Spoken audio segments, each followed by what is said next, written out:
Bom dia, irmãos. Que a graça e a paz do Senhor esteja sobre nós, amém? Que bom. Bom revê-los debaixo aí do cuidado do nosso Senhor. Nós estaremos começando, ou começaremos, uma sequência nova a partir de hoje, né? Pautado nas doutrinas básicas da igreja, inclusive para que a gente tenha gravado novamente, né? Uma vez aí que essa sequência já havia sido dada, mas foi excluída, né? Talvez porque essa teologia não agrade a todos, né? E essa é uma das situações, né, que você fala, irmão, só para você ter uma ideia, essa primeira, a terceira aula dessa nossa sequência, você tem uma ideia? Quando nós demos, nós tínhamos mais de 6.000 visualizações nela. Só para você saber a gravidade dessa situação, porque é conteúdo intelectual meu. Ninguém poderia tomar a decisão de simplesmente excluir de plataforma, seja lá o que for. O mínimo, o caráter mínimo de um infeliz desse era chegar e falar, olha, o seu conteúdo está aqui na minha plataforma, baixa e coloca na sua agora. Pronto. Estaria feito um procedimento exatamente humano, ético, nem cristão é, né? Agora, você pensar que um material que já foi disponibilizado dessa forma, que atingiram tantas pessoas, acaba sendo deletado porque o Juninho, né, que não apanhou talvez quando fosse criança, e ele não sabe o que é do amiguinho, o que é dele, ele vai lá e deleta, né? E aí a gente fica numa situação dessa. Então, infelizmente, nós perdemos isso. Mas graças a Deus que nós temos a oportunidade de recomeçar. E tenho certeza que mesmo que você acompanhou isso lá em outro momento, irá ser beneficiado novamente com o estudar e o relembrar de alguns princípios aí. E para aqueles que chegaram, a oportunidade de acompanhar, né, presencialmente, em loco aí, a respeito dessa sequência de estudo, que é pautada na confissão de fé da nossa igreja e que a gente sintetizou, é lógico, tratando de alguns assuntos contemporâneos, né?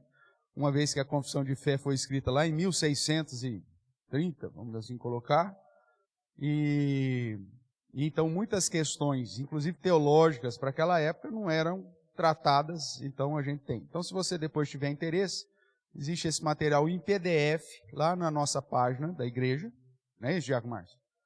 Está lá na parte de biblioteca, aí você tem lá, você pode baixar, ou se você preferir impresso, tem também impresso aí, é só procurar o presbítero Paulo para falar com ele, tá bom? E aí a gente vai começar, só que eu acabei acrescentando aí 2 aulas introdutórias, né, justamente para que possamos fazer aí um meio de campo para iniciarmos as questões propriamente. Tá bom? Então, eu quero agradecer sua presença. Conceição, muito obrigado por estar aí juntos. Deus abençoe. E que juntos possamos estudar um pouquinho mais. Felipe também, viu, Felipe? Aproveita. É uma sequência nova, então seja bem-vindo aí para você conhecer um pouquinho do que a Igreja Presbiteriana Real Aliança crê dentro de uma perspectiva de uma fé reformada. Eu acho que vai ser interessante, tá? Se organiza aí. Vamos orar mais uma vez, irmãos, para darmos início? Ó Deus de amor, nós bendizemos o Teu nome e Te agradecemos porque o Senhor é quem tem cuidado de nós. Te louvamos também, ó Pai, porque ainda temos o grande privilégio de poder nos reunir para estudar a Tua Palavra. E porque podemos, ó Deus, em família, tirarmos as dúvidas, podemos também refletir juntos e debaixo da ação do Teu Santo Espírito, ó Deus, e segundo a revelação da Tua Palavra, tratarmos das coisas que vão moldar, ó Deus, a nossa cosmovisão, a nossa ética, o nosso modo de viver, o nosso jeitão de viver. Que o Senhor nos abençoe, ó Deus, nessa sequência que vamos começar hoje, relembrando alguns princípios básicos a Deus da fé cristã, para que possamos ser discípulos melhores a cada dia.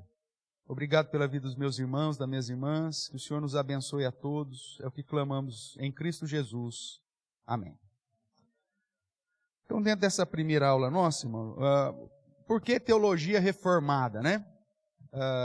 Então, nosso curso é curso básico de teologia reformada. Por que teologia reformada, pastor?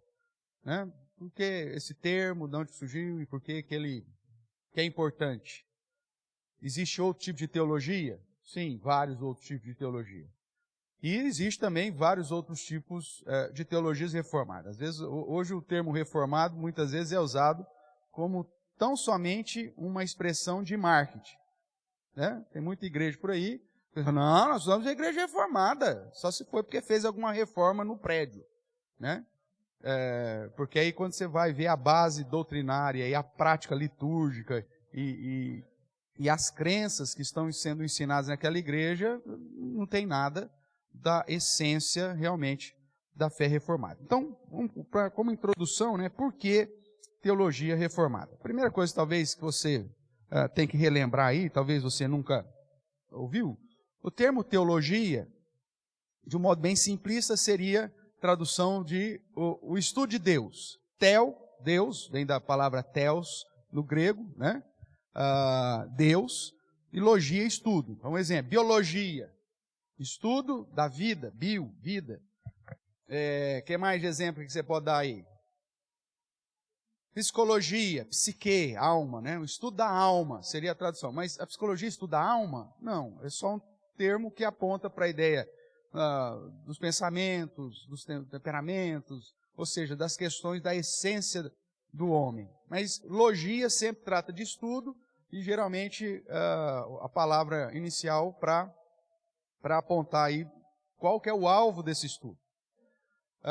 Filosofia, philos, é sabedoria. Então, estudo da sabedoria. Agora, o termo teologia não é muito feliz.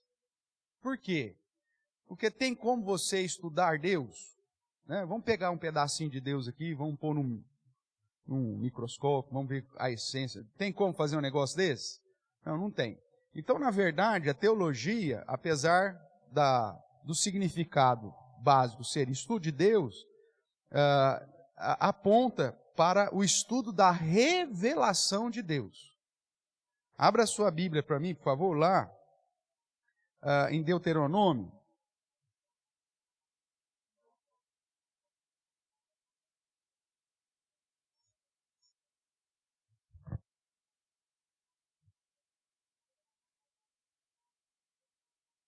Capítulo 13.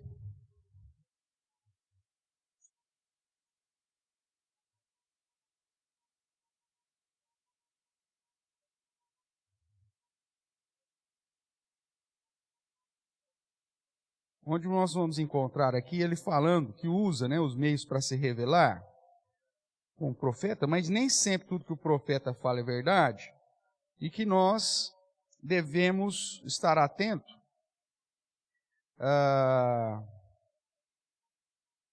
para aquilo que o Senhor de fato nos revelou. Então no capítulo 13 ele está falando contra os falsos profetas, ele vai dizer assim, quando o profeta ou sonhador se levantar no meio de ti, e te anunciar um sinal ou prodígio, e suceder o tal sinal ou prodígio que te houver falado, e disser, vamos após outros deuses que não conhecestes, e sirvamo-los, não ouvirás as palavras desse profeta ou sonhador.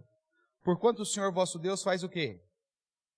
Vos prova, para saber se amais o Senhor vosso Deus de todo o coração e de toda a vossa alma. Não andareis após o Senhor vosso Deus, e a Ele temereis, guardareis os seus mandamentos, ouvireis a sua voz, e a Ele servireis, e a Ele vos achareis. Então veja, a ideia, portanto, é que Deus se revela, hoje nós temos essa revelação completa, e se nós dermos ouvidos a profetas ou sonhadores, mas que nos conduzem a fazer algo diferente do mandamento do Senhor, ou da revelação do Senhor, a própria palavra de Deus diz que nós temos que fazer o quê? Desprezar esse profeta ou sonhador, porque Deus está nos provando para ver se a gente é fiel àquilo que Ele já revelou na sua palavra ou não, aos seus mandamentos ou não. Então, a teologia, ela tem o objetivo de conduzir você a estudar a revelação de Deus, aquilo que Deus revelou, e não aquilo que eu, como o pastor ou como o profeta, estou trazendo para você. Porque se eu, porventura, trouxer alguma situação que confronta ou fere qualquer princípio do mandamento do Senhor, você deve seguir, mesmo que eu fale isso em nome de Deus? Sim ou não? Não. Eu tenho que ficar com as Escrituras, com aquilo que Deus já nos revelou, com aquilo que Ele já nos ensina, com aquilo que Ele já apontou na sua palavra. Então a teologia, ela precisa ser entendida como o estudo da revelação de Deus. Mesmo porque aquilo que Deus revelou pertence a nós, e aquilo que Deus não revelou pertence a Ele. Tem muitas coisas que Deus não revelou a nós. E isso faz parte do campo de um estudo sério de teologia? Não. Se Deus não revelou, não pertence a nós e pronto, acabou. Né? Agora, a gente tem mecanismo nas Escrituras justamente para colocar dentro dessa caixinha aí daquilo que foi revelado e aquilo que não foi revelado. Não adianta eu tentar inventar moda. Né? Eu posso até ter uma noção pelas Escrituras, mas se ele não revelou claramente, eu vou ter que ficar com essa questão em aberto, porque ele não revelou. Teologia se faz baseado naquilo que Deus revelou. Abra sua Bíblia mais uma vez, agora no Salmo 19.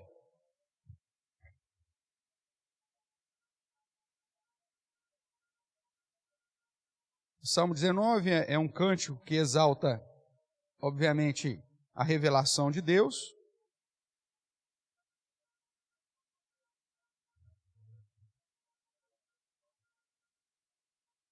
E esse salmo, esse cântico, se divide em duas partes.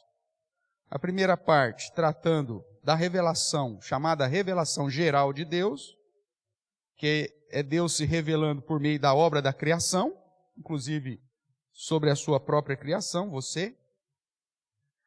E a segunda parte que fala a respeito da revelação de Deus por meio verbal, a revelação especial de Deus. Então vejamos aí. Acompanhe a leitura que falei do Salmo 19. Um salmo de Davi, ao mestre de canto, diz: os céus proclamam a glória de Deus. O firmamento, aqui é um paralelismo, o céu anuncia as obras das suas mãos. Um dia discursa outro dia, uma noite revela conhecimento outra noite. Não há linguagem, nem há palavra, deles não se ouve nenhum som. No entanto, por toda a terra se faz ouvir a sua voz e as suas palavras até os confins do mundo. Aí pôs uma tenda para o sol, qual como noivo que sai dos seus aposentos e regozija como herói, a percorrer o seu caminho, principia numa extremidade do céu, vai até a outra, o seu percurso e nada refoge ao seu calor. Então, nesses primeiros versos do capítulo 19, ele diz que Deus se revela através da criação. O céu, proclamam a glória de Deus. O firmamento anuncia a glória de Deus. Quando você olha para a criação, mesmo que você não tenha noção nenhuma da existência do Deus bíblico, o indivíduo ele é conduzido a contemplar essa criação e, pela sua cognição, imaginar que um ser supremo fez tudo isso. Né? Tanto que o processo de ateísmo é uma desconstrução daquilo que nós vemos. Alguém já disse, eu não vou lembrar agora, que o ateu ele precisa desconstruir a realidade de Deus toda manhã. Porque o fato dele abrir os olhos e ver o sol nascendo, ou toda a beleza da criação, ele tem que desconstruir isso novamente e dizer, não, isso aqui o acaso que fez, isso aqui o caos gerou a organização. Ele tem que desconstruir, porque naturalmente, ao ver as belezas da criação, a ver todas as situações relacionadas à criação, nós identificamos que isso aqui não é possível que aconteceu uma tragédia e surgiu tudo organizado dessa forma. Né? O doutor Adalto Lourenço, ele tem uma uma historinha que ele fala, né, de um caminhão baú, de uma transportadora lá, que tinha alimentício, então tinha ovos, farinha,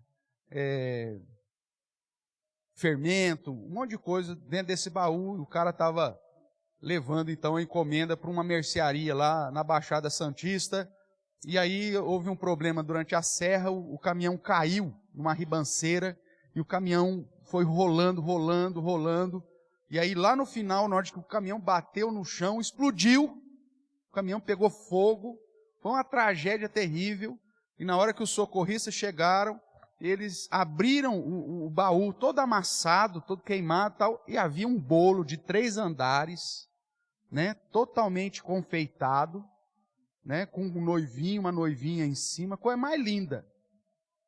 É possível isso acontecer?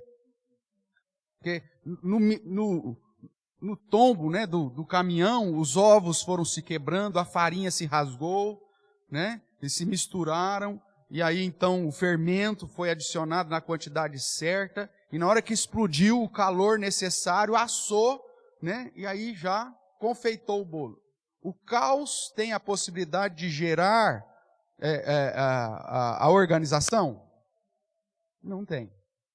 É isso que os ateístas estão propondo para você crer, né?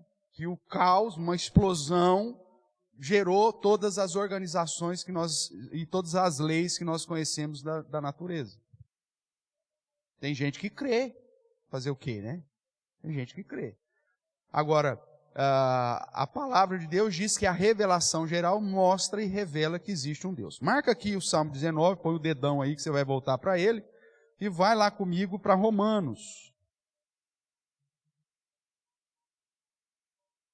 Capítulo 1, o verso 18.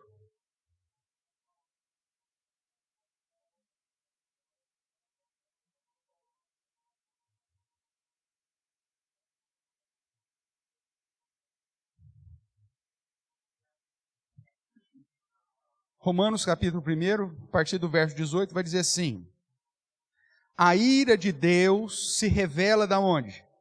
Do céu, contra toda a impiedade e perversão dos homens, que detêm a verdade pela injustiça. Presta atenção no verso 19 agora. Porquanto o que de Deus se pode conhecer é manifesto entre eles, porque Deus lhes manifestou. Porque os atributos invisíveis de Deus, assim o seu eterno poder, como a sua própria divindade, claramente se reconhecem desde o princípio do mundo, sendo percebido por meio do quê? Das coisas que foram criadas. Então, a revelação especial é aquilo que é revelado a respeito de Deus na obra da criação, em toda a obra da criação, inclusive a criação do próprio homem. E esse homem, que nós sabemos que foi criado à imagem de Deus, na perspectiva de que alguns atributos de Deus foram passados para nós, não todos, né, mas nós vamos estudar isso mais para frente, mas a justiça, o amor, a misericórdia, tudo isso que você tem, faz parte desses atributos comunicados. Só que o pecado veio e manchou, por isso que o seu senso de justiça é falho, por isso que o seu amor é egoísta, por isso que o seu senso de misericórdia é sempre com segundas intenções, e aí manchou. Mas nós temos isso. Olhando aqui ainda em Romanos, capítulo 2, a partir do verso 12, ele vai dizer assim: assim, pois, todos os que pecaram sem lei, ou seja, sem conhecimento da lei, também sem lei perecerão. E todos os que com lei pecaram, mediante a lei, serão julgados. Porque os simples ouvidores da lei não são justos diante de Deus, mas os que praticam a lei não hão de ser justificados. Quando, pois, os gentios que não têm lei, ou seja, os povos que não tiveram contato com as Escrituras, não têm lei, procedem por natureza de conformidade com a lei, não tendo lei, serve eles de lei para si mesmo. Estes, ou seja, os não crentes, né, os que não tiveram contato com a revelação especial, Estes mostram a norma da lei gravada onde? No seu coração, testemunhando-lhes também o quê? A consciência e os seus pensamentos, mutuamente acusando-os ou defendendo-se. Então veja, dentro dessa criação, a revelação especial de Deus, você tem como conhecer alguns atributos de Deus, olhando para a natureza, para a criação, mas também olhando para si, porque você é fruto da criação de Deus. E mesmo sem conhecimento da lei, sem conhecimento da palavra revelada, Deus colocou no seu coração, aquilo que Calvino vai chamar de senso de Deus e semente da religião, que através da sua consciência e do seu pensamento, quando você fere o padrão de Deus, a sua própria consciência vai te ferir, vai te acusar. Vamos pegar um exemplo, né, bem simples. Estamos lá no meio da floresta amazônica com a tribo indígena que nunca teve nenhum contato com a civilização ocidental e muito menos com o entendimento cristão. Ok? Isso, os sociólogos, os antropólogos ficam doidos por causa disso, porque eles vão, estudam isso e veem que mesmo essa comunidade que nunca teve contato com nenhuma civilização, nenhum padrão de justiça, nenhum padrão de lei, nenhum padrão de estabelecimento civil, social, eles chegam lá e aquela sociedade está organizada em castas, em hierarquias, tem o cacique, tem o pajé, tem não sei o quê, e inclusive com leis próprias. E que leis éticas e morais. Se o cara fugir com a mulher do cacique, o que vai acontecer com ele? Os caras vão lá e matam ele. Mas quem falou para ele que ficar com a mulher do cacique é pecado? Eles tinham conhecimento das Escrituras? Não. Mas isso está gravado no coração deles. A mente deles sabe. Ele roubou ou quebrou o arco e flecha do outro lá, o que vai acontecer? Vai esconder, vai fugir. Não é assim? Alguém precisou falar para ele que roubar é pecado? Não, está gravado.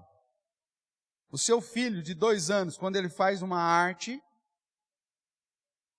ele nem sabe que aquilo é errado, mas se ele pegou alguma coisa, ou quebrou alguma coisa, o que ele faz? Esconde.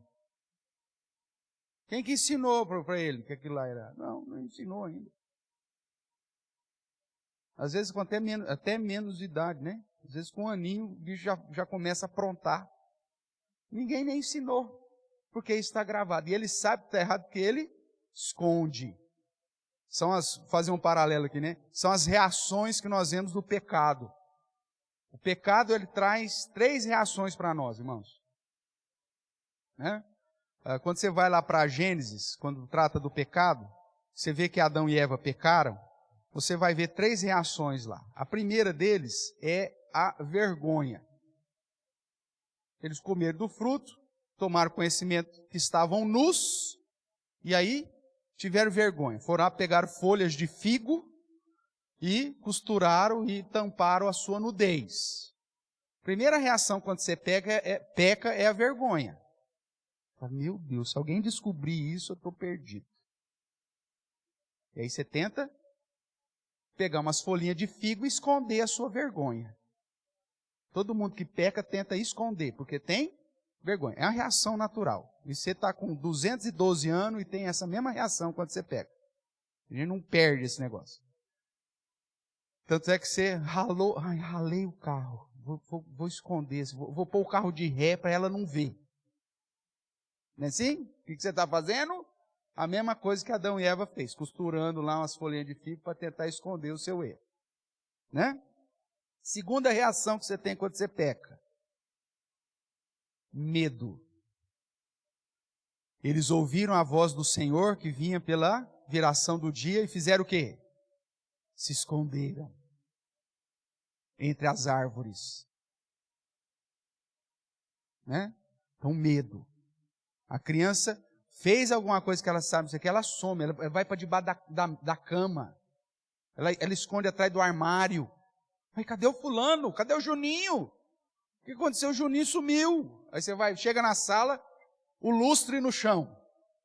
Porque ele deu uma de Homem-Aranha lá e derrubou o lustre. Aí você, cadê o Juninho? Aí o bicho está escondido dentro do armário. Por que ele esconde? Medo.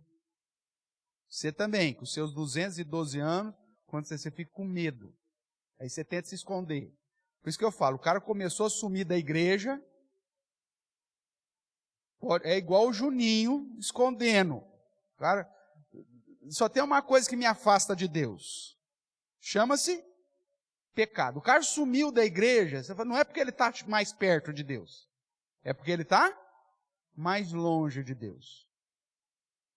Porque a tendência é essa. João 3 vai dizer que aquele que ouve a voz do Senhor, ele se achega para a luz, para que as suas obras sejam manifestas. Agora, os homens que rejeitam a Cristo preferem as trevas, por isso, fogem da presença de Deus, para que as suas obras não sejam arguidas, não sejam manifestas. Então, a fuga, o medo me leva a fugir. É a segunda reação. E a terceira reação, irmãos, é a autojustificação. Eliminar a minha culpa.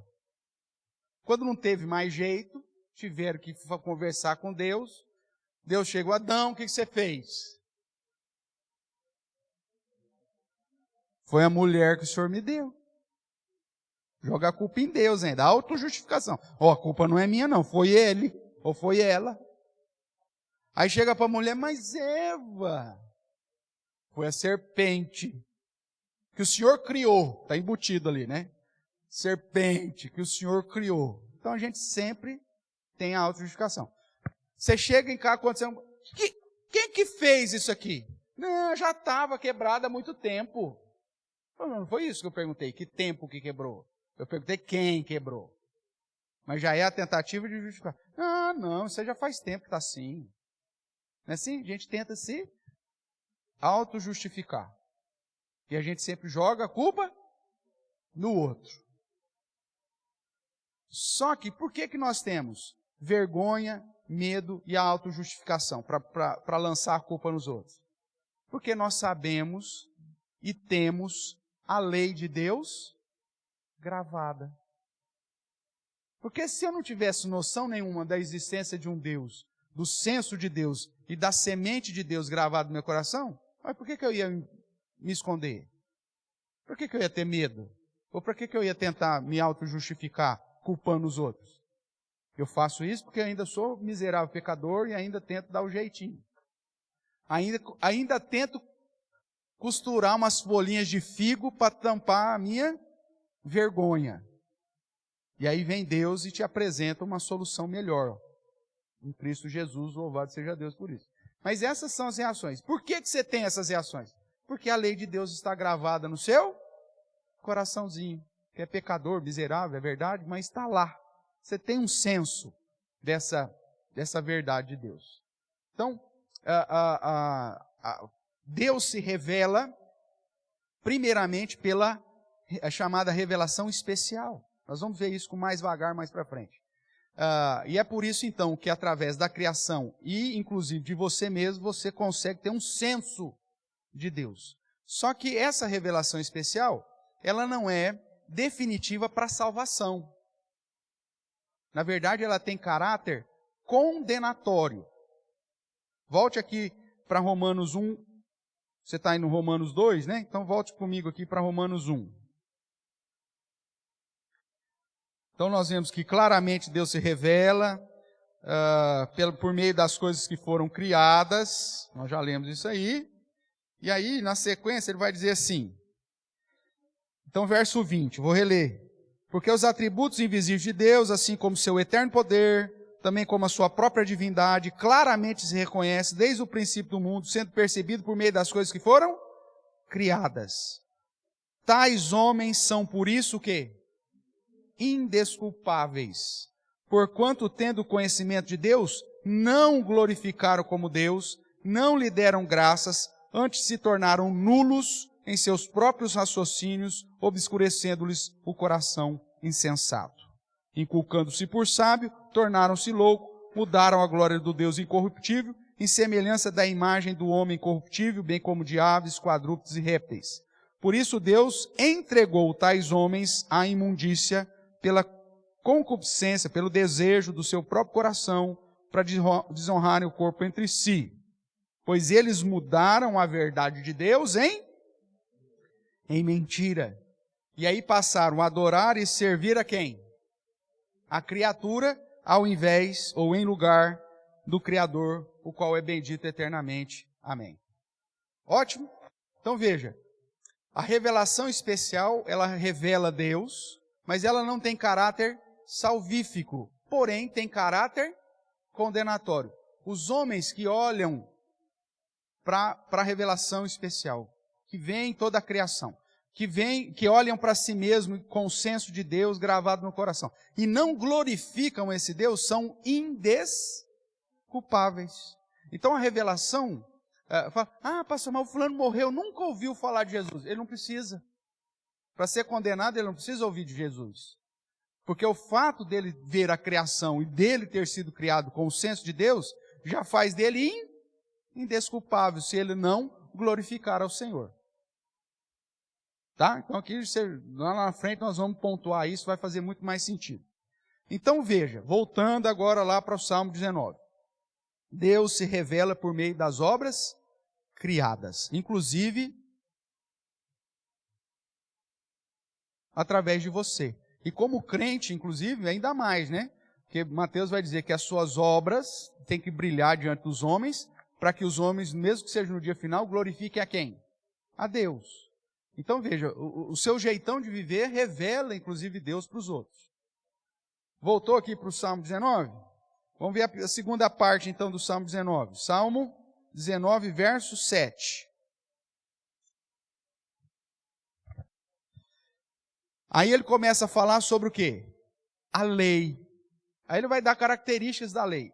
Então, a lei do Senhor é perfeita, restaura a alma. Então, fala da lei, das características e dos benefícios.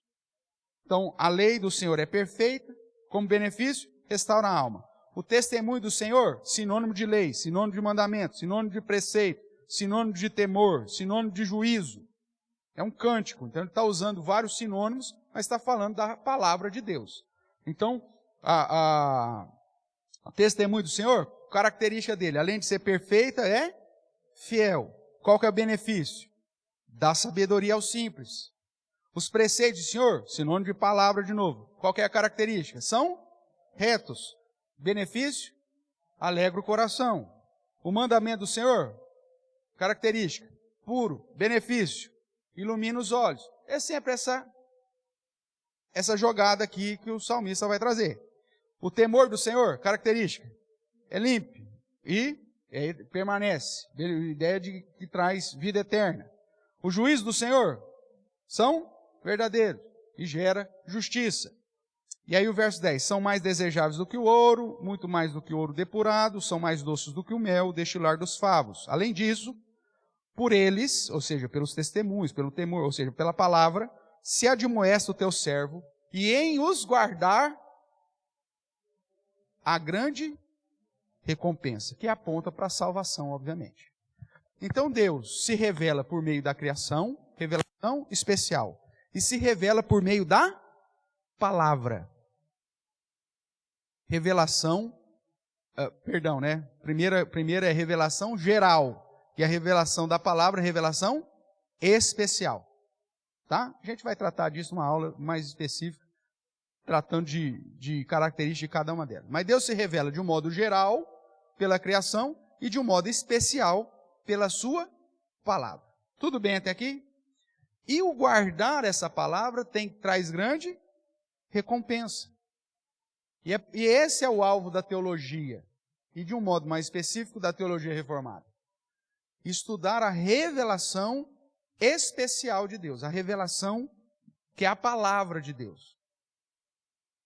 De uma maneira que ela faça sentido, com coesão, com coerência, com não se conflitando, para que então as minhas práticas que serão deduzidas desse ensino estejam também de acordo com a vontade de Deus e eu não fique, como nós vemos lá em Deuteronômio, ouvindo conversa de profetas e sonhadores que não são fiéis ao que Deus já revelou. Tudo bem até aqui? Tranquilo? Então vamos caminhar. Vamos ver alguns textos aí para servir de base para a questão histórica que eu vou fazer na aula de hoje ainda. Então, Josué 1:8. Para dinamizar aqui um pouquinho, vou pedir para auxílio dos irmãos, apesar do prejuízo aí na transmissão, mas vamos lá. Abre primeiro lá em Josué 1:8.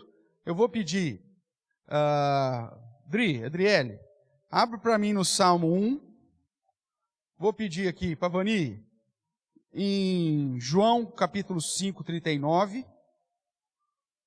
Bruno, 1 Timóteo 1:3. Vamos lá, Flávio. 1 Timóteo 4:13. Vamos do lado de cá. Vou pedir para o Carlão aí. Abrir em 2 Timóteo, Carlão, 3. Vamos lá, Léo. 2 Timóteo, capítulo 4. E Miriane, Tito, capítulo 2. Tá bom? E aí nós vamos, para ganhar tempo aí, usando. O pessoal que está acompanhando pela internet aí depois vê ou na agilidade aí vai procurando rapidamente os textos. Qualquer pessoa que achou Josué 1:8, por favor, lê para mim.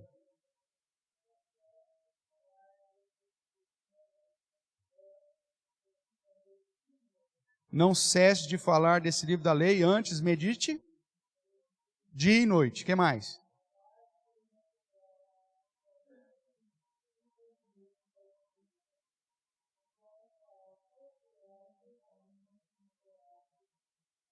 Pode. Então, ou seja, foque naquilo que Deus revelou, pratique aquilo que Deus revelou e você será bem sucedido. Esse é o objetivo aqui. Então, a teologia, ela tem como objetivo me conduzir a estudar essa palavra revelada. Com que objetivo? Trazer benefício para mim. Ou como diz o Salmo 19, né, o verso 11, em os guardar a grande recompensa. Vamos lá na sequência aí. Salmo 1, verso 1 e 2. Vai lá, Adri.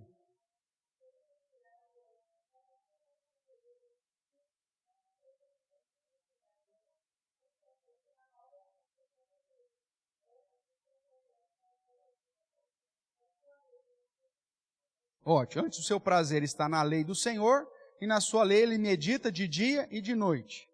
Isso é fazer teologia, irmãos. É estudar a revelação de Deus, meditar na revelação de Deus. Se você for ver as Escrituras, em nenhum momento ela tem um imperativo para você simplesmente ler a Bíblia. Mas a Bíblia ela vai apresentar um imperativo para você meditar, para você examinar, para você estudar, para você se aprofundar. Tem gente que já leu a Bíblia inteira 300.000 vezes. Aí você fala, nossa, o cara já leu 300.000 vezes. Ler não é um imperativo. O imperativo é meditar, examinar e guardar. Você pode ter lido a Bíblia 300.000 vezes, mas se você não guardar e não meditar naquilo que ela ensina, você só foi um leitor. Vai entrar lá no livro dos Guinness. Tudo bem, vai lá. Maravilha. Você leu 300.000 vezes. Maravilha. Mas é isso. Se você não colocou isso em prática, valeu nada. Antes tivesse lido o gibi da Turma da Mônica. Porque isso não vai fazer diferença nenhuma para a sua vida. Então, o foco é guardar, meditar. Guardar, em guardar a grande recompensa. Medita nela de dia e de noite. Isso é teologia. E aí você fala assim, pastor, então tem teólogo que não é crente? Tem. Porque o cara pode também só ler a Bíblia, conhecer as doutrinas da Bíblia e não aplicar. O que a Bíblia exige de mim para gerar benefício na minha vida é colocar em prática, é guardar, é praticar, não me desviar daquele ensino. Tudo bem? Segundo texto aí que eu pedi para abrir, João 5,39, é a Vani? Então vai lá.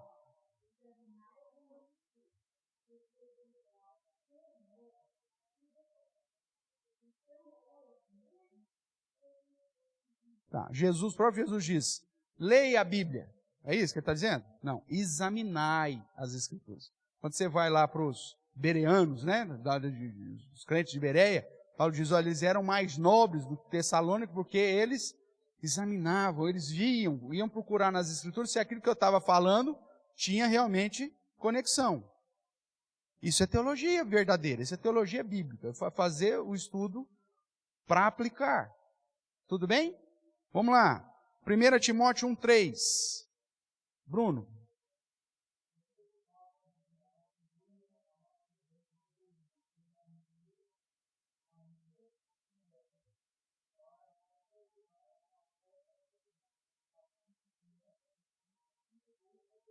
Ótimo. Dentro da teologia, qual que é o problema? Pessoas que muitas vezes usam textos fora de contexto para criar uma outra doutrina. Isso não é uma teologia séria. Inclusive, a Bíblia condena esses e chama a sua atenção para que você esteja atento. E a igreja, inclusive, tem que ser fiel para calar a boca desses que estão ensinando uma doutrina errada. Então, é papel da igreja apontar os erros doutrinários que, porventura, ela mesma esteja tendo, ou que a comunidade daqueles que se dizem cristãos, porventura, estão errando por aí. Então, faz parte da teologia examinar as Escrituras e, ao mesmo tempo, confrontar as possíveis doutrinas que essa teologia traz para ver se ela está de acordo ou não com a palavra. Mesmo que seja da apologética, né, a defesa da fé, mas faz parte da teologia. E a teologia reformada, ela tem um fundamento, e esse fundamento que vai servir para ela, inclusive, fazer esse serviço de defesa da fé ou de apologia, para que não se ensine outra doutrina, que não a doutrina que o próprio Deus revelou. Ainda em Timóteo, falando sobre isso, capítulo 4, verso 13, quem que ficou com ele? O Flávio? Vai lá, Flávio.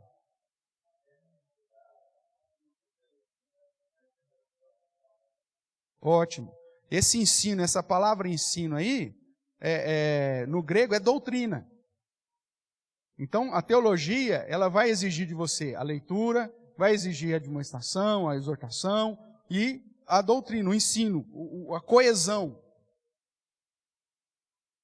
Né? É engraçado que hoje, em muitas comunidades, as pessoas debaixo de uma espiritualidade, ela não estuda a Bíblia. Né? Ela vai lá receber a palavra. Aí o cara chega lá, o Zé Ruela qualquer lá, olha, Deus mandou te dizer tal coisa. Aí o cara não examinou, não estudou, não sabe se aquilo está de acordo com a palavra. E aí ele vai te ensinando aquilo que está no próprio coração dele. Que a Bíblia já diz que o coração dele é o quê? É enganoso. Aí ele fala, não, mas é que o Espírito dirige. Meu amigo, o Espírito está em você e ele dirige, inclusive, quando você está estudando lá, ó, ralando lá para ver o que a palavra de Deus realmente diz, para que depois, na hora da instrução, você venha trazer uma instrução que esteja de acordo com toda a Escritura e não com o seu coração. E isso é uma teologia correta, pautada em estudo, leitura, admoestação, mudança de vida e coesão com todo o ensinamento, ou com toda a doutrina que a palavra de Deus nos traz. 2 Timóteo 3, 14 a 17, Carlão?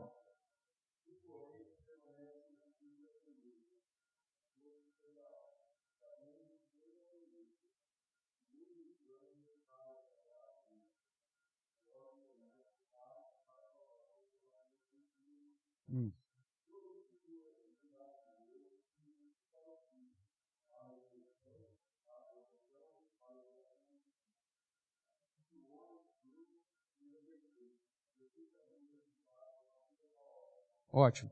Então veja, o objetivo da teologia, já falei, mas é estudar a palavra, que é útil, que é inspirada por Deus, que foi revelação de Deus, para que em última análise você ande em perfeição. Para que o homem de Deus seja perfeito e perfeitamente habilitado para toda boa obra. Então uma teologia que não gere mudança de vida, guardar o preceito de Deus, ela é vazia. A teologia bíblica, ela deve me conduzir a mudança de vida. Ela vai me ensinar, ela vai me repreender, ela vai me corrigir, ela vai me educar na justiça para que eu seja perfeito e perfeitamente habilitado para toda boa obra. Esse é o objetivo.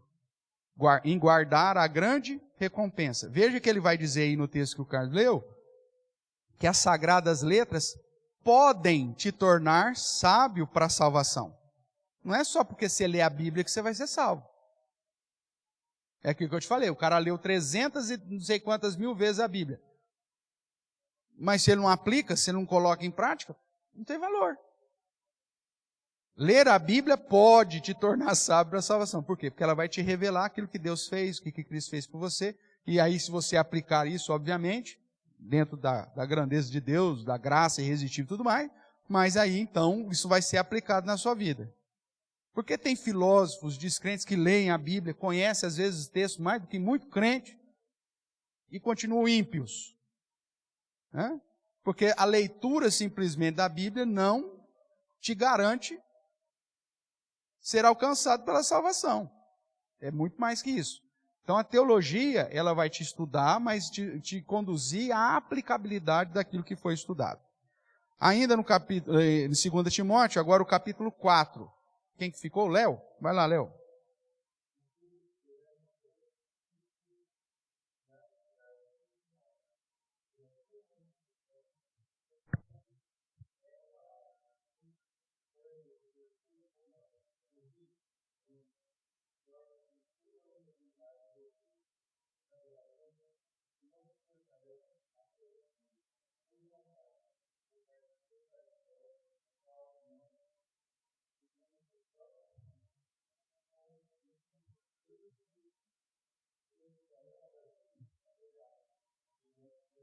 Ótimo. Então, por que teologia reformada? Porque existem várias teologias por aí, e são teologias que estão baseadas muito mais em alegoria, em fábula, em conversa para boi dormir, do que escritura. E Paulo olha para a gente e falou, prega a palavra. Veja o que a Bíblia te ensina. Faça isso com fidelidade. Porque haverá tempo que eles não vão suportar a sã doutrina e vão se entregar às fábulas. Então, por que a necessidade de uma teologia bíblica ou de uma teologia reformada? Porque existem várias outras teologias por aí que não necessariamente estão pautadas na sã doutrina, que não estão pautadas naquilo que realmente Deus revelou. E é nosso papel buscarmos aquilo que Deus revelou, porque é isso que vai gerar a prática correta. Porque quando eu desprezo a revelação, a Bíblia, eu então crio uma doutrina ou uma teologia que vai me conduzir a práticas contrárias ao que a Bíblia diz. Mesmo que seja uma teologia que fale, entre aspas, em nome de Deus. Por que tem então tantas igrejas e tantas doutrinas por aí? Porque as pessoas, ao invés de serem fiéis ao que a palavra de Deus diz, começam a dar valor, dar ouvidos a fábulas, dar ouvidos a alegorias, dar ouvido àquilo que não é o que próprio Deus revelou. Aí você cria uma teologia completamente destoada das Escrituras. Irmãos, toda igreja tem uma teologia. Não existe nenhuma religião sem teologia. Agora, não necessariamente essa teologia é verdadeira. O nosso critério de segurança são as Escrituras. Qualquer teologia ou qualquer doutrina que não esteja pautada rigorosamente nas Sagradas Escrituras e em concordância com todas as outras doutrinas bíblicas, está furada. Por isso é a Bíblia toda. Tudo bem até aqui? E o último texto que nós separamos aí, Miriane, por favor, Tito, capítulo 2, verso 1. É isso? Desculpa, eu me esqueci. Vai lá então, Helena aí, a porta-voz da Miriane. Tu, porém, o que convém à sã doutrina. O que é isso? Meu amigo, fala só daquilo que a Bíblia realmente te ensina. Você vai ver que aqui, no contexto de Tito, tinha insubordinados, né, que ele chama de palradores, aquele cara que fala, um eloquente. Quando não há argumento, o cara conta história. Você vai numa igreja e o pastor só fica contando ilustração, alegoriazinha, historinha, fabulazinha, é porque o cara não tem argumento. Aí ele ludibria. A turma do mundo sai, nossa, que história maravilhosa. Mas o que ele falou da Bíblia? Que texto mesmo que ele leu? Eu não sei. Ah, mas a história era boa, hein? Isso é aplicabilidade da sã doutrina? Não. Fala o que convém à sã doutrina. Ah, pastor, mas sã doutrina o povo não gosta, porque confronta. Como nós lemos lá no texto que o Carlão leu, ela repreende, né? O que mais que ela faz? Ela corrige, ela admoesta, ela educa. Eu quero uma palavra que motiva, que me alegre, que me coloque para cima. Só que a utilidade das Escrituras é te corrigir, é te repreender, é te admoestar, é te educar. Isso dói, meu amigo. Então, falar da sã doutrina não é bom negócio para algumas igrejas, porque o que acontece? As pessoas que não gostam de ouvir sobre correção, repreensão, admoestação e educação, querem motivação, querem bajulação, querem qualquer outra coisa, as pessoas vão começar a ir embora da igreja. Ele fala assim, ih, rapaz, aí não vou ter dinheiro para pagar o aluguel, então é melhor eu falar o que as pessoas querem ouvir do que aquilo que Deus quer que eu fale. E o padrão bíblico para ter uma teologia consistente é: fala o que convém à sã doutrina. Tudo bem até aqui? Então por que teologia reformada? Por que teologia bíblica? Porque qualquer outra teologia, meu irmão, não vai te levar para o céu. Somente a teologia bíblica, somente a teologia reformada. Então, o estudo fiel e profundo da revelação especial de Deus é o único meio para fugir dos desvios, para fugir das heresias e, consequentemente, das falsas práticas, que muitas vezes é chamada de cristãs. Então, teologia é importante? Sim. Muitas vezes você olha, já ouvi isso, né? Ah, nossa igreja não tem teologia. Nós temos vida com o Espírito Santo. Meu amigo, não existe igreja sem teologia. Mesmo que a sua teologia seja, nós não estudamos a Bíblia e nós procuramos experiência com o Espírito Santo. Tá, é a sua teologia. É bíblica? Não, mas é a sua teologia. Não existe nenhuma comunidade, nenhum grupo religioso que não tenha teologia. Até o ateísmo tem teologia. Qual que é a teologia deles? Deus não existe. Então, tudo bem. Mas é um estudo sobre Deus. Tanto que ele tenta negar a existência de Deus constantemente. Então ele está fazendo uma teologia. Agora, por que então teologia reformada? Porque a teologia reformada é aquela que vai te trazer para as Escrituras. Tudo bem até aqui? Então a necessidade do conhecimento, do estudo da revelação de Deus, que é teologia, pautado nas Escrituras e pelas Escrituras, é a base da teologia reformada, ou também chamada de teologia bíblica. É a Bíblia, pela Bíblia, com a Bíblia, sobre a Bíblia, ou seja, é a revelação especial de Deus que é a base de todos os ensinos, práticas, posturas, crenças e atividades.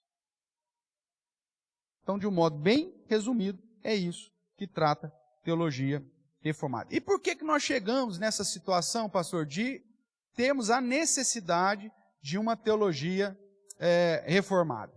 Então, aí agora me permita passar por um resumão histórico aqui. Vou tentar pontuar, ser o mais breve possível, mas pontuando os desvios da igreja. Nós vimos aqui Paulo já falando sobre que já na igreja primitiva, pessoas estavam trazendo desvios teológicos. Não estavam mais querendo a sã doutrina, mas estavam procurando fábulas. Então, esse desvio teológico, ou desvio de objetivo, claramente bíblico, é uma realidade do homem desde sempre. E quando ele dá ouvidos a uma teologia falsa, ele vai para longe de Deus. Quer ver um exemplo disso? Lá no Éden, Deus disse para Adão e Eva: eu criei todas essas árvores aqui, você pode comer de todas elas, com exceção de uma apenas. Essa foi a revelação especial de Deus para Adão e Eva. Você pode comer de todos os frutos, com exceção de um apenas. A árvore do conhecimento do bem e do mal. Aí Satanás veio fazer teologia. Satanás veio fazer teologia e falou assim, viu? Deus falou que vocês não podem comer nada aqui? Abra lá, para você falar que eu estou inventando um modo aqui. Gênesis, capítulo 3.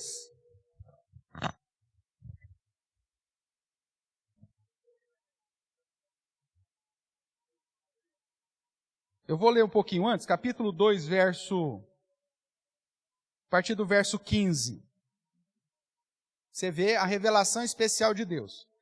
O capítulo 2 de Gênesis, verso 15. Tomou, pois, o Senhor Deus ao homem e o colocou no jardim do Éden para cultivar e o guardar. E o Senhor Deus lhe deu esta ordem. Olha, revelação especial de Deus. De toda a árvore do jardim comerás livremente, mas da árvore do conhecimento do bem e do mal não comerás, porque no dia em que dela comeres, certamente morrerás. A teologia bíblica, a teologia reformada, ia pegar aqui o verso 16 e 17 e falar, a revelação de Deus é essa. Eu posso comer tudo livremente, com exceção da árvore do fruto da árvore do conhecimento do bem e do mal. Porque se eu comer, eu vou morrer. Só que aí Satanás faz a teologia dele. Veja lá, capítulo 3, verso 1.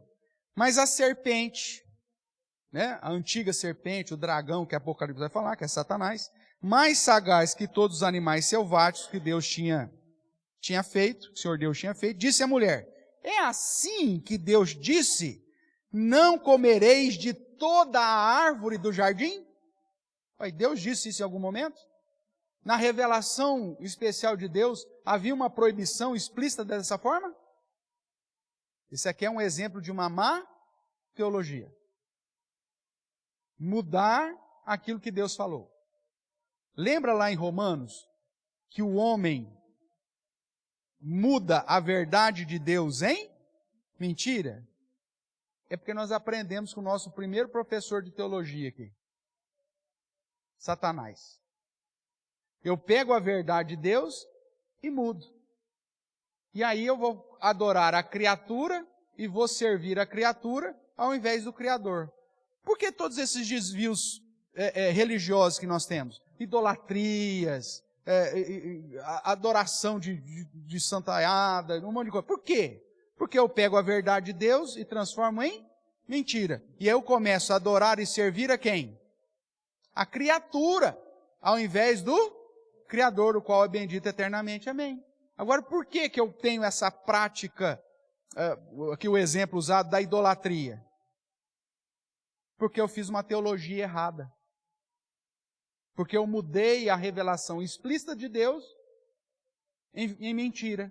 E aí eu começo a servir e adorar a criatura ao invés do Criador. Todos nós somos adoradores, irmãos. Nós adoramos alguma coisa. E essa criatura pode ser você mesmo. Tem gente hoje que adora-se a si mesmo. E serve a si mesmo. Está fazendo a mesma coisa lá que Romanos 1 está dizendo. Mudou a verdade de Deus, que deve nos conduzir a viver para a glória de Deus, e passa a viver para a sua própria glória. É o que eu tenho falado com os casais aqui, né? Qual que é a sua noção de sucesso? O que é ser bem-sucedido para você? É buscar a sua própria glória? Se for isso, meu amigo, então você está caminhando para o lado errado. Mas nós fazemos isso. Deus diz que eu tenho que viver, amar a Deus acima de todas as coisas e ao meu próximo como a mim mesmo. Resumo dos mandamentos de Deus. Só que aí eu quero inverter. Falando, não, Senhor, eu amo a mim mesmo acima de todas as coisas. Porque quando fere o meu desejo com o desejo de Deus, eu dou valor mais para qual desejo? Para o meu. Quando fere o meu desejo em relação ao meu próximo, o que eu faço? Também sou filho de Deus, viu? Ainda fala assim, ainda, bucuda ainda. Também sou filho de Deus, tenho direitos. Tem o seu direito é amar a Deus acima de todas as coisas e o próximo como a você mesmo. Só que o seu egoísmo transforma a verdade de Deus em mentira e você passa a adorar e servir a si. É sempre essa equação, irmãos. A teologia errada me conduz a servir e adorar o Deus errado. A teologia correta me leva a obedecer à revelação especial de Deus. Aí veja que Eva ainda tentou. Olha só. Então na sequência aqui. É assim que Deus disse, Satanás falando, não comereis de toda a árvore do jardim?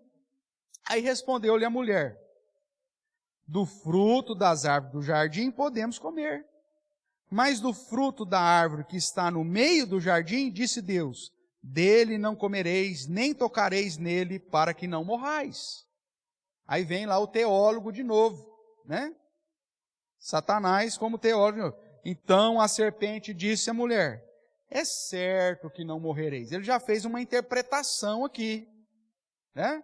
Usou da hermenêutica diabólica, a exegese satânica, e já olhou para o termo que Deus usou lá em Gênesis 2, 16, 17, falou, não, esse termo aqui que Deus fala, morrereis, não é morrer. Ele já fez uma interpretação dele. Porque ele enfatizou que seria uma morte instantânea, física. E na verdade, a morte ali era uma separação espiritual de Deus. A morte espiritual. Por isso que quando Paulo vai dizer que ele nos deu vida estando nós mortos, na conversão, chamando isso de primeira ressurreição, é porque espiritualmente todos nós nascemos como descendentes de Adão, nascemos mortos.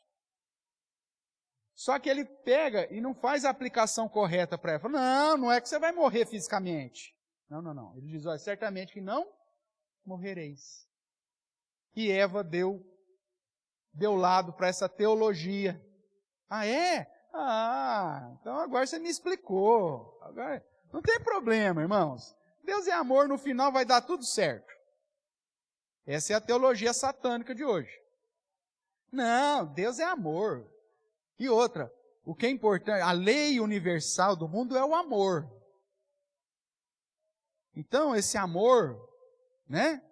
Seja lá o que for, está valendo. É o amor. E aí, baseada nessa bandeirinha do amor, aí nós temos práticas totalmente contrárias ao padrão estabelecido por Deus.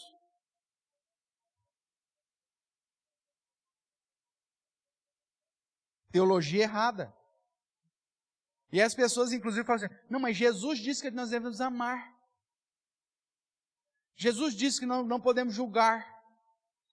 O que não pode ser julgado é o julgamento hipócrita, meu amigo. Um julgamento que você faz do outro sem olhar para a sua vida. Isso é proibido na Bíblia.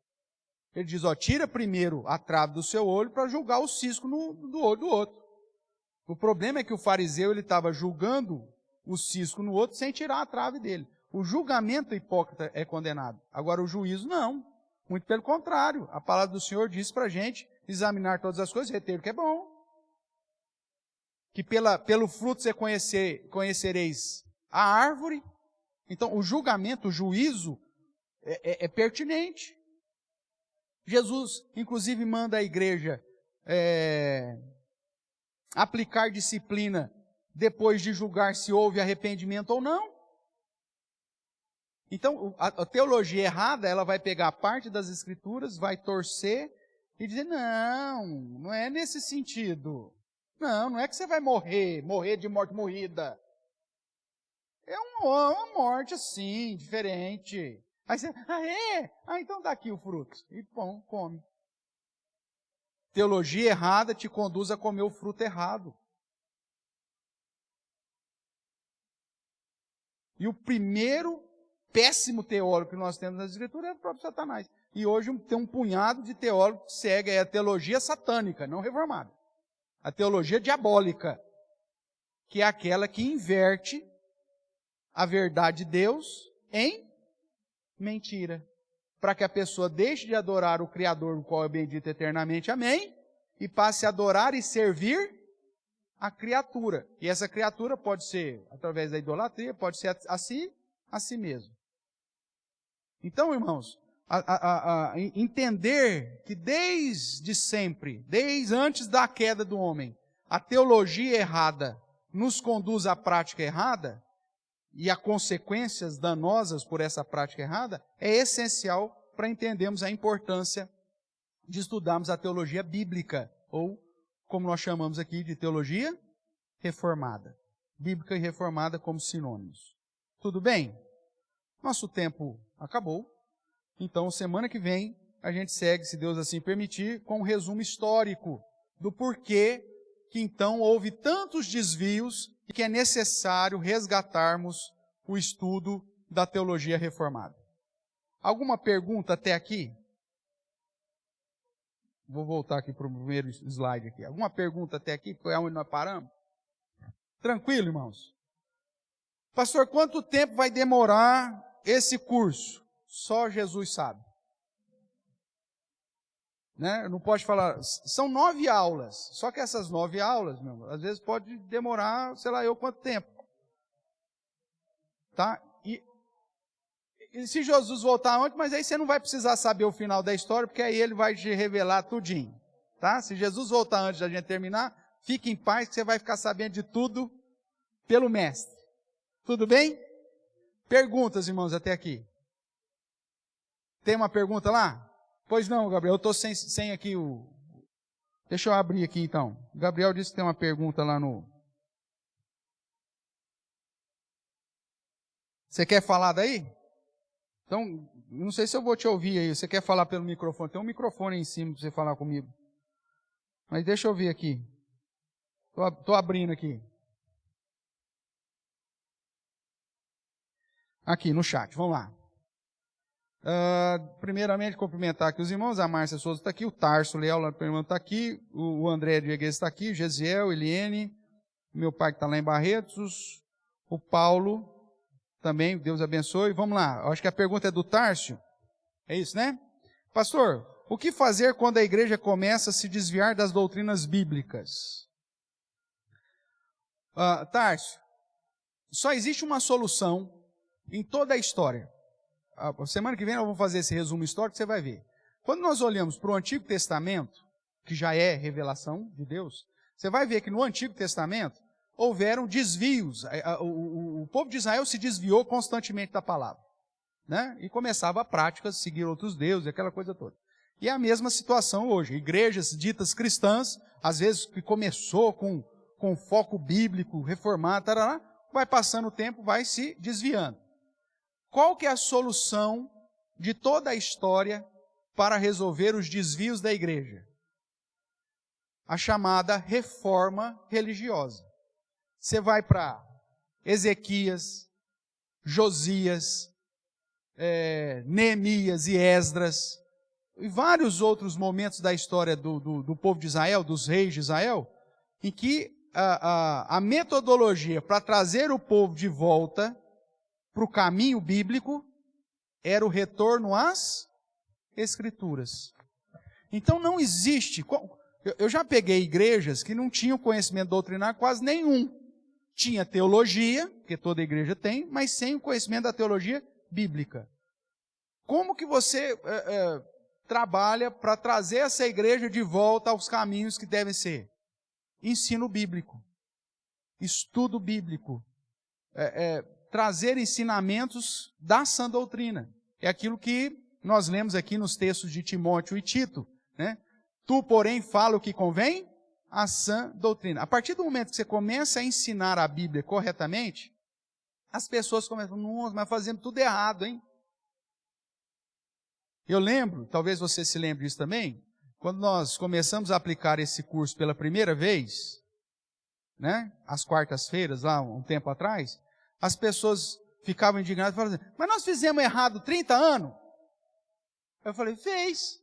Não tem problema nenhum você ter feito errado 30 anos. O problema é continuar fazendo errado o resto da vida. A partir do momento... Mas a igreja aqui sempre fez diferente. Mas o que a Bíblia diz? Ah, a Bíblia diz isso. Então, a partir de agora, o que nós vamos fazer? Começar a fazer o que a Bíblia diz. Ah, mas nós não batizávamos aqui criança, não sei o que. Ah, não, mas nós tirávamos as crianças do culto. Oh, mas o que a Bíblia ensina? A Bíblia... Então, a partir de agora, nós vamos deixar esse desvio e vamos voltar para o caminho. Então, qual que é, respondendo aqui, né? O que fazer quando uma igreja começa a desviar das doutrinas bíblicas? Primeiro, se você é o líder da igreja, você tem acesso ao líder, chegar e começar a mostrar os desvios. Pastor, está errando nisso, hein? Pastor, o senhor pregou sobre isso, mas não é o que a Bíblia ensina. E nós vamos ver mais para frente, Tarso, que toda igreja séria, ela tem uma confissão de fé. Ela tem que ter uma confissão de fé, e hoje eu vou além. Não só uma confissão de fé, mas uma declaração de fé. Porque teve coisas que foram tratadas na confissão de fé, lá em 1500, 1600, 1700, que não tratou de situações contemporâneas. E que a igreja hoje vai ter que fazer uma declaração de fé das questões contemporâneas. Então toda igreja séria tem uma confissão de fé. Aí você vai, então, eu sou membro de uma igreja, Jesus foi e volta já. Tá, aí eu chego lá e falo assim, qual que é a confissão de fé da nossa igreja, Jesus foi e volta já? Aí o pastor fala, aqui nós não temos confissão de fé. Então, meu amigo, cada domingo ele vai pregar o que ele achar que tem que pregar, não tem um direcionamento. Aí é complicado. E aí você vai ter que mostrar na Bíblia que tem que ter um padrão. O próprio Assembleia de Jerusalém, em Atos 15, definiu uma confissãozinha de fé lá. O que seria exigido dos gentios que se convertessem. E com o passar dos anos, nós vamos ver a questão histórica semana que vem, foi então formulado declarações de fé ou confissões de fé. Agora, você chega na igreja, Jesus foi e volta já. E aí fala, qual que é a nossa confissão de fé? Nossa confissão de fé é essa. Nós cremos que Jesus não é Deus. Pode ser. É uma teologia? É. Mas aí você tem amparo bíblico dizendo que Jesus é o próprio Deus encarnado. Aí você vai chegar para ele e falar, pastor, mas essa confissão de fé está errada. Porque a Bíblia diz isso. Ou a igreja, em obediência à palavra, vai mudar a confissão de fé dela, e aí vai entrar nos eixos. Ou se ela falar, não, essa é a nossa confissão de fé e nós não abrimos mão disso. Aí, meu amigo, não tem o que você fazer. Vai acontecer o que Martinho Lutero fez. Vai ter que sair da igreja. Vai ter que acontecer o que tantos outros tiveram que fazer. Então, vocês não vão mudar? Vocês vão continuar nessa prática? Mesmo sendo contrário às Escrituras? Sim, porque para nós a Bíblia não é importante. As amizades são mais importantes. O relacionamento entre as pessoas são mais importantes. Essa é a sua declaração de fé? Então, meu amigo, muito obrigado. Né? Deus abençoe. Eu estou indo embora. Ponto. Então vai ter que chegar um momento que é extremo, mas que você não vai dar para você continuar numa igreja que resolveu, como instituição, permanecer no desvio. Felipe, né? Vai lá, Filipão. Que bom que tem, e sempre vai ter.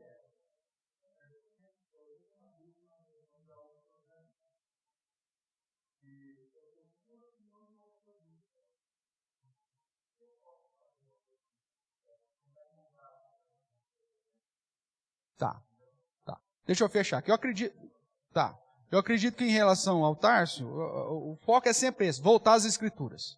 Tá, Tarso? Depois, qualquer coisa, você tem, acho que no meu WhatsApp, a gente conversa mais. A questão do Felipe, pessoal de casa saber o que ele está falando, é quando ele se depara com uma dúvida bíblica e, por conta de estar começando na fé, ele não tem ainda condições de sanar essa dúvida. Como que ele faz? Uma dos princípios que a própria Bíblia diz, reforçando sobre a importância da igreja, é justamente esse, Felipe. A Bíblia diz que nós devemos, como igreja, pastorearmos, instruirmos e admoestarmos uns aos outros. O cristão ele não foi chamado para viver sozinho, isolado. Igual a gente tem uma teologia contemporânea que diz que você não precisa da igreja local para ser crente.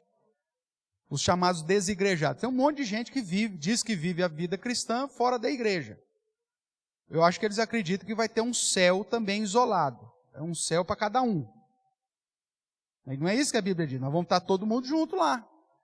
Então, uma das perspectivas da eclesiologia, que é o estudo da igreja, biblicamente falando, é que a igreja é uma comunidade santa para congregar todos aqueles que creem em Cristo, para serem instruídos e ao mesmo tempo instruir, para serem admoestados e ao mesmo tempo admoestar. Ou seja, para sanar, para crescer juntos no conhecimento e na graça do Senhor. Então o que acontece? A pessoa está chegando agora na fé cristã, vai surgir muitas dúvidas, isso é natural. A igreja, ela precisa ser esse instrumento para auxiliar você a sanar as suas dúvidas. Então você vai sempre ter algum irmão que tem um conhecimento a mais, você chega para ele e ele fala, eu não sei. Então vamos procurar um outro irmão que tem mais conhecimento. Então vamos lá falar com o pastor. E aí juntos nós vamos buscar o entendimento que a palavra diz. Por isso a igreja é tão importante na minha caminhada cristã. Porque sozinho a gente não consegue ter todo o conhecimento. Né? Por isso que uma coisa interessante até para te falar, nós estamos aqui em escola bíblica dominical. Você já formou nela? Nunca forma. A escola bíblica dominical não tem formatura, porque nunca termina o conteúdo programático. Né? Então, quantos anos o senhor vem na escola dominical, Sosiel? 89 anos já. Já formou? Não formou e não vai formar, coitado. Porque nunca termina. Então, a igreja é importante nesse sentido. E a escola dominical. Tem gente que você... não vou mais na escola dominical. Já estudei tudo que eu precisava. Não entendeu nada.